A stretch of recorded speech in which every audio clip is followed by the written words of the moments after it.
With threats to our nation waiting around every corner, adaptability is more important than ever. When conditions change without notice, quick strategic thinking is crucial. And with obstacles consistently impending, determination is essential in overcoming them. It's this willingness, decisiveness, and resilience that sets Marines apart. With our fighting spirit, we don't just fight battles, we win them. Marines are the constant our nation counts on to fight the unknown. And through adaptable problem solving, we do just that. Learn more at marines.com. Hello, it is Ryan, and I was on a flight the other day playing one of my favorite social spin slot games on ChumbaCasino.com. I looked over at the person sitting next to me, and you know what they were doing? They were also playing Chumba Casino. Coincidence? I think not. Everybody's loving having fun with it. Chumba Casino is home to hundreds of casino-style games that you can play for free anytime, anywhere, even at 30,000 feet. So sign up now at ChumbaCasino.com to claim your free welcome bonus. That's ChumbaCasino.com and live the Chumba life. No purchase necessary. VGW. Void where prohibited by law. See terms and conditions. 18+.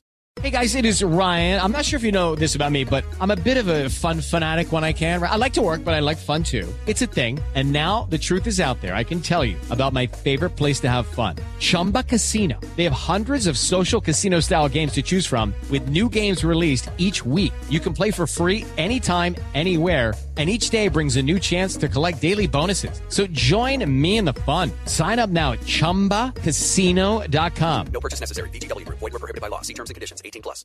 This is Anything But Footy. I'm John, and Michael's here again. Well, I'm not there.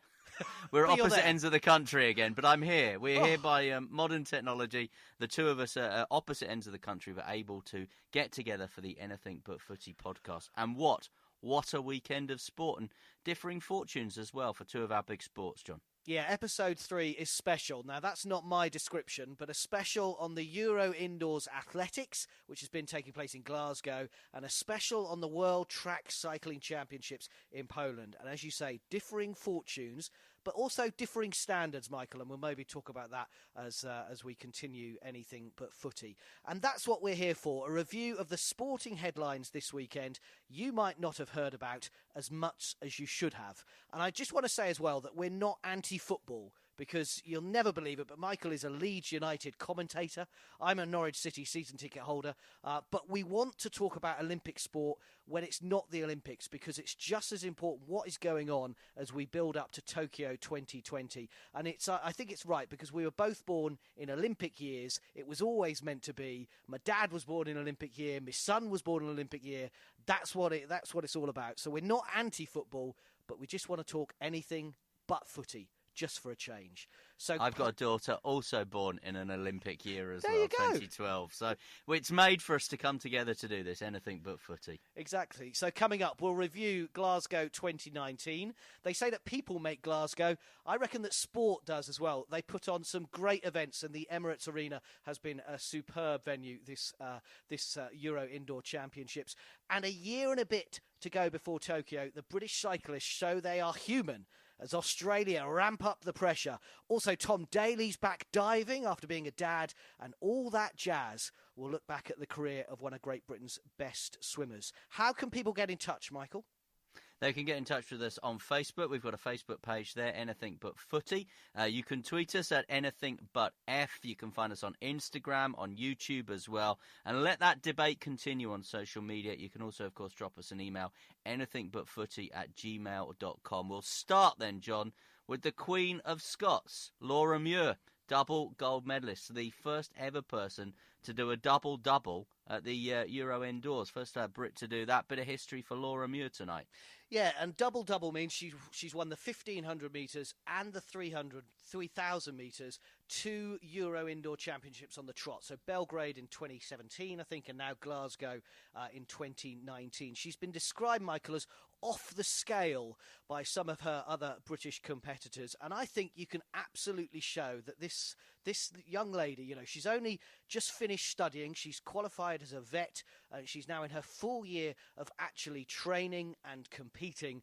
And boy, oh boy, I mean, I watched the 3,000 metres on Friday night, and she just burst away with 200 metres to go, and comfortable, in her 1,500 metres heats, which was just an hour and a half before it. It was incredible to see that. And then you saw that grit and determination in her face as well, and she won that second gold as well, which was impressive in the 1,500 metres. And they described it as a procession, and it really was.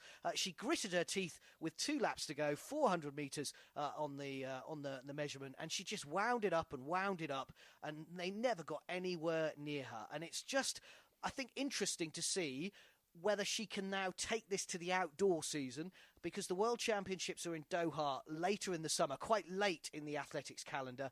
Is she a medal contender for the outdoor season, Michael?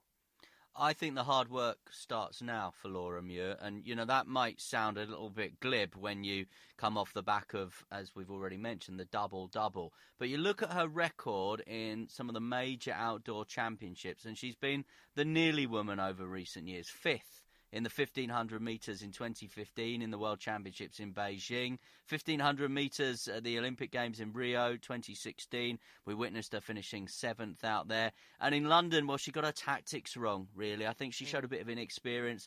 4th in the 1,500 metres, missing out on a medal. Then 6th in the 5,000 metres. She's going to come up against a lot of very good Ethiopians and Kenyans.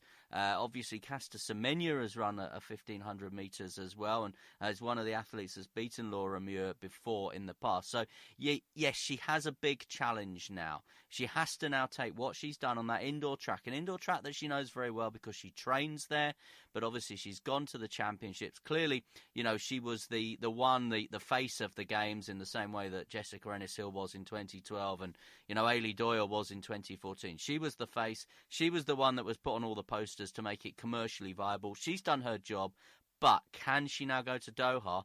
And then I would suspect, even more importantly, then go to Tokyo. So she's got an October Doha meeting and then go to Tokyo in what is 508 days' time.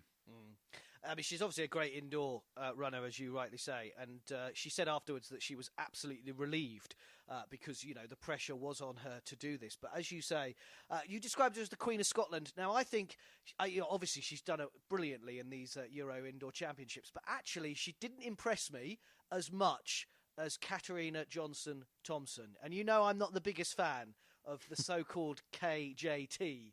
But I thought that on her pentathlon gold medal was absolutely up there with what I'd seen from a British performer, because I think the expectation was that she was going to win it, and I thought she absolutely performed. She had a slight wobble again on the long jump, which is her best event, which seems a bit weird. But boy, oh boy, what a difference a couple of years makes for Katarina Johnson-Thompson.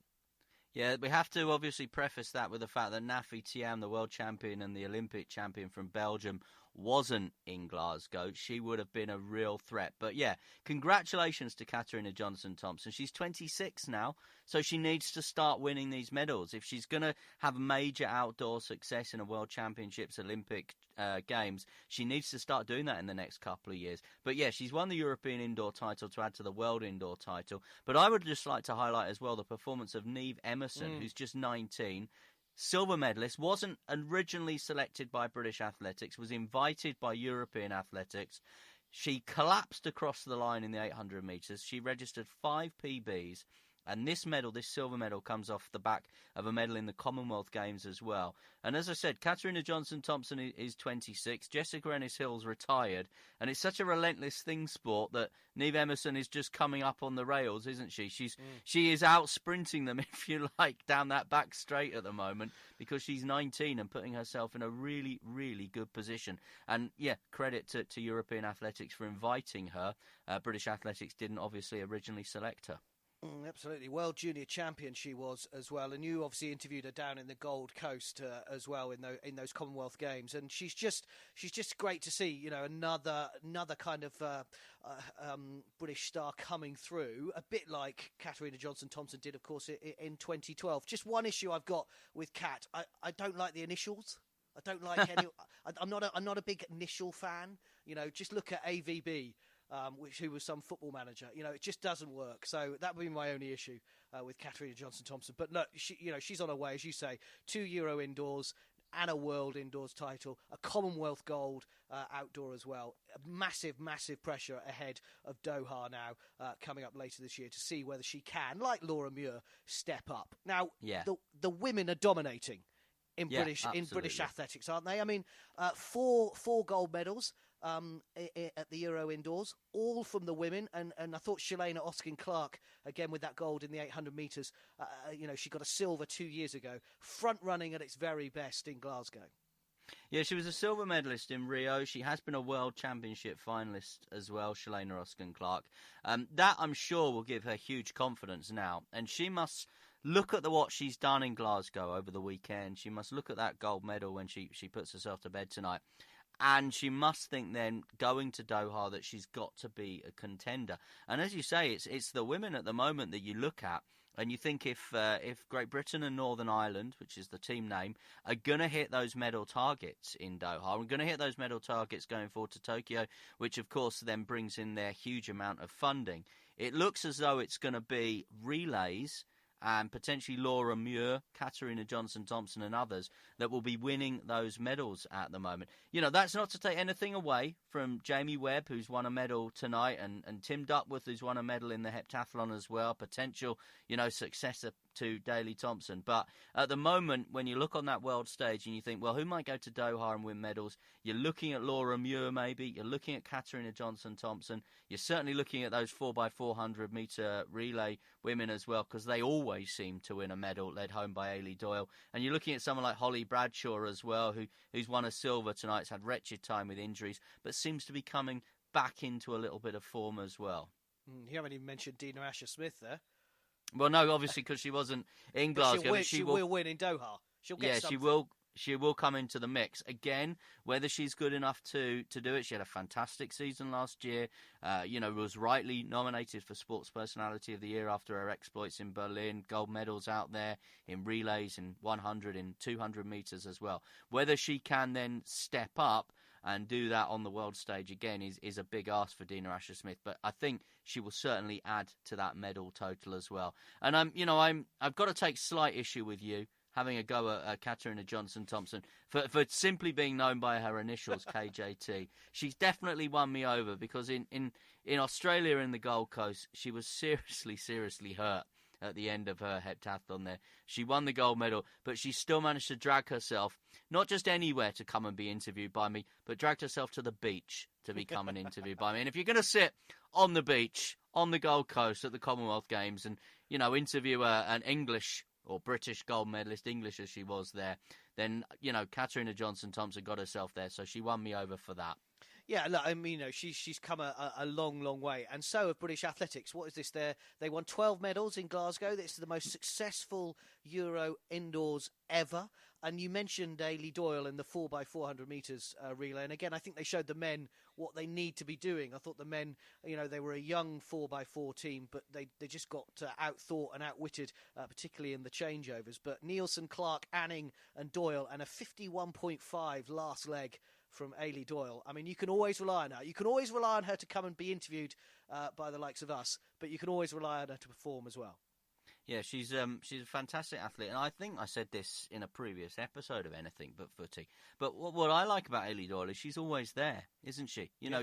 She's at the British Championships, she does the Diamond League circuit, and she turns up at all the majors, whether that's indoors and outdoors. She just seems to love to compete. She had a bit of a bad week by her own admission and by her own high standards in the individual. Didn't work out for her, but she refocused and got herself back in the game for this relay. She's won a relay medal at World Championship level. She's won a relay medal at Olympic level. She will look back on her career and look at that medal cabinet and think, yeah, I was pretty good. I was a pretty decent 400-metre runner. And she's just not quite ever got to where she needs to be to win an individual medal. And she's gone close on a couple of occasions. We've had high hopes for her on a couple of occasions. But you're simply a bit like Martin Rooney. You just can't argue with what she can provide to a 4x400 relay team. we've talked a lot about the British women and the middle distance running and what they've done. I thought one of the performances at Glasgow at these Euro indoors was Chris O'Hare. He was the first British male medalist of the championships. You've mentioned obviously some others there, but what a performance in the 3,000 metres! And of course he was usurped, I suppose. He was the sandwich, the Ingebrigtsen sandwich, I suppose you could say, beaten by the youngster Jakob Ingebrigtsen and Henrik Older, who frankly looked like Freddie Mercury from the Queen video. I think he was going to burst into a song, "Do You Want to Break Free?" at any moment, but he, by 3,000ths of a second, he managed to hold on to a silver medal. And you just wonder whether Chris O'Hare can work with the Ingebrigtsens a little bit, because they're coached by their dad in Norway. He's said, and in some quarters this could be a little bit controversial, that why can't we beat the Africans? A lot of people say you can never win against the people, the great performance from Ethiopia and Kenya, but why can't they? And I think Chris O'Hare, he's shown that yes, this is a European level, but if you can come through and you can do along with the Ingebrigtsens and try and get this European challenge going once again at the 1,500 metres and the 3,000 metres at world level and 5,000 metres, in the outdoor track, then maybe we've got they've got a chance to try and get some medals in the outdoor season. And you're a big fan of the Ingebrigtsens, because I remember you messaged me shortly afterwards along the lines of if the Ingebrigtsens were a country, which picks me up on something I once said on the radio back in the day, which is the words, if Yorkshire was a country. They give you awards for that kind of thing, so I'm going to christen you Jonas Knudsen from now on, okay? Well done to the Ingebrigtsens, the Borleys as well of Belgium in that relay as well. I just wanted to ask you, though, about Richard Kilty. Finishing fourth in the 60 metres. We've spoken about it at length. Wasn't selected by British Athletics initially. Were they justified in their decision in the fact that despite him coming back from his Achilles injury, he didn't get on the podium? I think it was probably just a race too far for him, because when you're in the championships, you have to do the heats and the semi-finals, and he looked good going into them, and you would go, and I think everyone was saying it was the right decision that he was there to defend his title, but it's the worst place to finish, isn't it? Fourth in a final. I mean, he admitted afterwards he was gutted. He said it felt like a failure. So does it justify the judge's decision?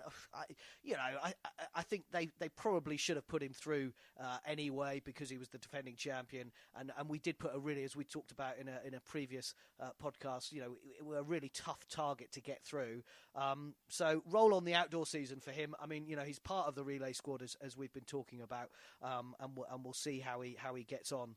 And it'll be good to have some of the. It's weird actually talking about athletics and not talking about our British sprinters, because we haven't had them performing here in Glasgow. But indoors is very, very different to the outdoor season. One thing though, before we move on this anything but footy special on the Euro Indoor Championships in Glasgow, the medal presentations in a corridor.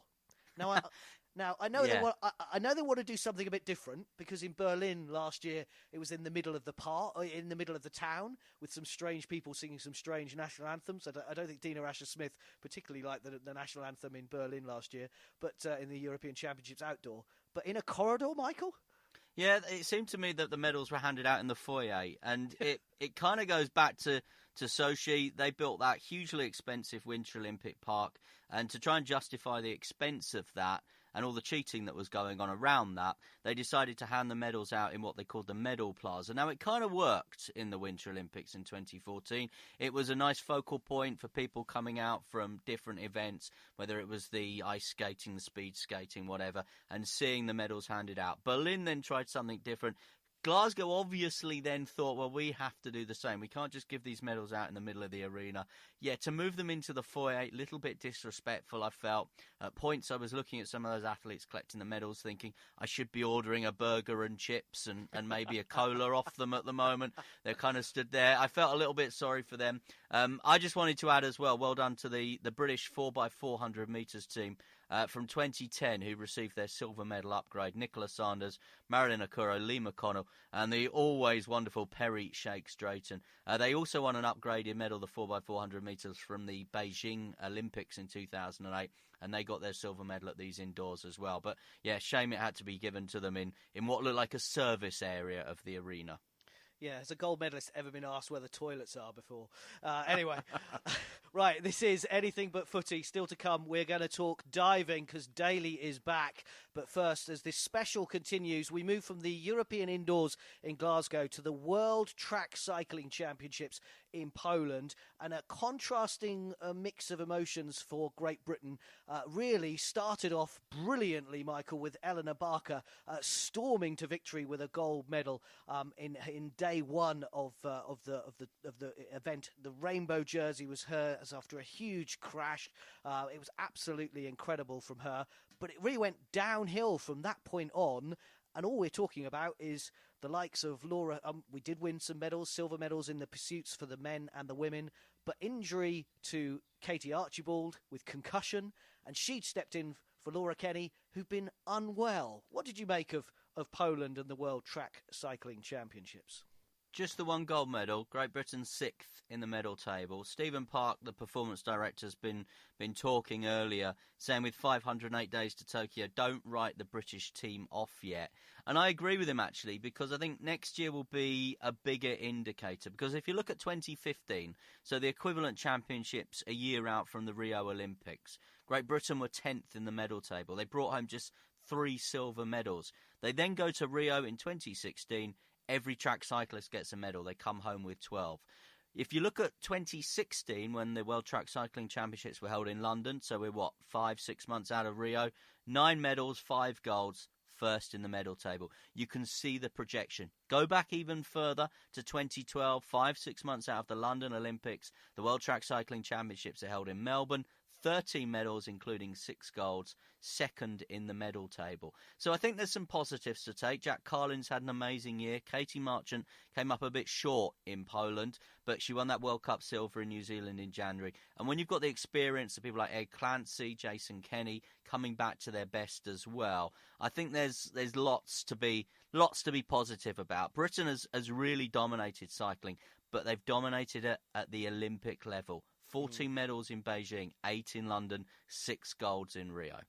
2008, really, Beijing, when Great Britain started dominating, as you rightly say. And you mentioned a couple of performances there. I thought Ethan Hayter as well in the Omnium, picking up a bronze medal. They reckon he's the next Bradley Wiggins, but, he was beaten by the New Zealand Campbell Stewart. But, he admitted inexperience played the part in that. He can learn from that. That's why they're in these events. And the same with Elinor Barker, who had to stand in the Madison for Katie Archibald. I mean, defending world champion Archibald, to not be able to compete in one of her best events was absolutely devastating for her.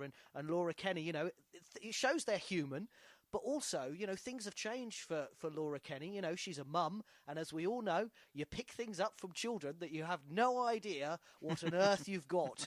And she was just like, I didn't feel that well in the team pursuit, where she was beaten by Australia, and so were the men, including Ed Clancy, as you say. So I think you're right. Look, we're 6th in the medal table. We're not worrying about it, but it is a different level to the European indoors of athletics, isn't it? That's the thing to try and just we've talked a lot about athletics in this podcast, in this episode, but this is a level above the Europeans. Yeah, I think you've just got to have confidence in what the British cycling programme are doing. British athletics have had a fantastic weekend. They will rightly laud themselves about the weekend, but to be brutally honest, to all intents and purposes, as far as, making a difference in terms of public perception and brutally as well funding, this weekend for British athletics, not overly important. Now, there will be athletes that will take heart from their medals, will gain confidence. There will be athletes that have got great experience this weekend. But, Doha and then Tokyo is what it's all about. For the track cycling team, as I've already explained, they are building up to Tokyo. That is when they'll want to do it. My final point on this is I do feel a bit sorry for Muir Evans, because Laura Kenny had said that she was feeling ill all week. So I don't understand why she opted to take part in that women's team pursuit, because I think if Muir Evans had got the chance, that silver might have been converted to gold. Having said that, in full disclosure here, I'm a big fan of Near Evans because I was once on a metro train and something had happened in the world of sport and I was required to broadcast urgently. And as you know, nowadays with Wi-Fi and laptops, you can pretty much get on air anywhere in the world at any time. But the only place I could get any kind of reception to get on the radio to broadcast was by actually literally sitting on the feet of Near Evans. So I was sat on her feet on a metro train in Australia, broadcasting back to the good people of Leeds and Yorkshire in a radio station there. And she thought it was absolutely hilarious. And she said she didn't mind me sitting on her feet just as long as I didn't interview her live on the radio at the time. So, yeah, I've got a lot of time for Near Evans. I just wonder whether that Team Pursuit silver might have been gold if perhaps she got the nod ahead of the ill Laura Kenny. But do you leave out the greatest Olympian female athlete of all time for Great Britain? If she's not been feeling well all week, you've got to put side before self. But you go back with the Richard Kilty argument. Well, sorry, mate, you didn't hit the time, so you shouldn't be there. And these are the decisions that people have to make. Yeah, and the decisions have been made, obviously. But I think maybe if Laura Kenny wasn't feeling as well as she should, and she said, obviously, in all the interviews afterwards, that she hadn't been feeling great all week, maybe she should have made the decision or gone to the seniors, the principals in the team, and said, look, I don't feel as good as I know I can be. You know, we know how good she is. We know what her medal record is. She's not a young cyclist anymore. She's an experienced cyclist. Maybe at that point she should have said, look, I don't think today is going to be my day. An athletics and cycling special of anything but footy, but we want to get into swimming and diving before we finish. And Jazz Carlin, one of our greatest ever British swimmers, has decided to focus on the kids, to mentor the youth squad for Wales and a Learn to Swim programme. What a performance she's been, though, Michael. She's hanging up the goggles, isn't she? Announced her retirement this week. The story for Jazz Carlin really was obviously that absolute heartbreak on missing out on selection in London 2012, both individually and the relays as well. She'd had a terrible time with glandular fever, with tonsillitis, but she came back in Rio and she won 2 silver medals there in the 400 metres freestyle and the 800 metres freestyle. Regular medalist at Commonwealth, European level. She has won medals at the World Championships as well, both in long course and short course swimming. But the 2 silvers in Rio really sort of just capped the career. And yeah, we wish her well in her new ambassadorial role with Swim Wales. And staying in the water and aquatics, Tom Daley is back after his year out, being a dad, of course. And he's come back in medal-winning form, a silver in the 10-metre platform. Bronze in the 3-metre synchro with Grace Reed as well. A couple of other medals just to talk about before we discuss Tom in more detail. Jack Law winning a bronze in the 3-metre springboard and a bronze in the synchro with Dan Goodfellow. And Dan Goodfellow's that person that was always the other one, wasn't he, in Rio, if you'll recall, because he died with Tom Daley, poor bloke, and everyone went, oh, can I get an interview with Tom Daley and the other one? Poor Dan. Well, he's making a name for himself. They've been training together, him and Jack, for 6 months in Leeds, and they're beginning to get there. So, fingers crossed that will continue. But you're right about Tom. We talked about Laura Kenny. Things have changed because she's a mum. He's now a dad, and he's actually delivered. I think they described it as the best series of dives of his life. Nearly, he was 10 points off his lifetime best score in the 10 metres in his performance in this World Series in Tokyo. What a performance from Tom Daley, and I think it's good that he's going to go for the Olympics next year, or it seems that way, because he is such a name within British sport and also swimming and diving, and I think it's important that he continues on that. And talking of big events happening in London, I believe that there is a big event for the divers. The World Series will be at the London Aquatic Centre, where, of course, 2012 was held in May. So Tom will be performing there in just a few months' time on that. And I do think with Tom, sorry to interrupt, yeah. I do think with Tom, I think British diving generally has so much just to be thankful for him, because he really, coming through at such a young age, really has kind of framed what the sport has been able to do, because it's his medal success that's led to that funding that's come into the sport, which means that we're now talking about people like Jack Law and Dan Goodfellow. And the other thing I'd say about Tom Daley is he is actually genuinely a really, really nice person. And you and I have both been in situations where Tom Daley's been at one of those media events where he's required to do 35 different interviews, one after the other. And I've watched him closely at those things, thinking at one point today, his eyes are going to roll. The smile is going to drop. He's not going to be happy with where he's being taken next. But if it was a mask, it never fell, which makes me believe that it's not a mask and he is just genuinely a really, really good bloke. I think you're absolutely right, and I think you're right, and he is one of those best. Quick word on bobsleigh. I know you wanted to talk about that in this Anything But Footy episode 3. Yeah, well, we're talking about retirements. We talked about Jazz Carlin. Happy retirement as well to John Jackson, who's a 39-year-old Royal Marine. And again, I'm going to bring funding up here. I seem to do it all the time. But John Jackson will get a bronze medal, probably, from the Sochi 2014 Olympics, where the British four-man bob of John Jackson, Stuart Benson, Joel Fearon and Bruce Tasker originally finished 5th, but behind 2 Russian crews. So both of them obviously have subsequently failed various doping tests. So the bobsleigh team will get their bronze medal. I just wonder whether, had they got that bronze medal at the time, whether the funding would have increased ahead of Pyeongchang, which it didn't. Now, it might not have increased. Badminton didn't see an increase after winning a bronze in 2016. But Pyeongchang was terrible for the bobsleigh team. The 4 men finished 17th and 18th, 12th in the 2-man. The unfunded women finished 8th.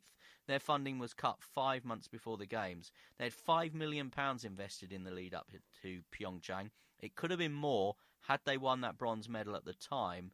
And the World Championships are going on at the moment. Brad Hall and Nick Gleeson have finished 4th. They've had to crowdfund their bob. Their sled cost them £6,000. That might just convince UK sport to reinvest. That was the best GB finish for 53 years.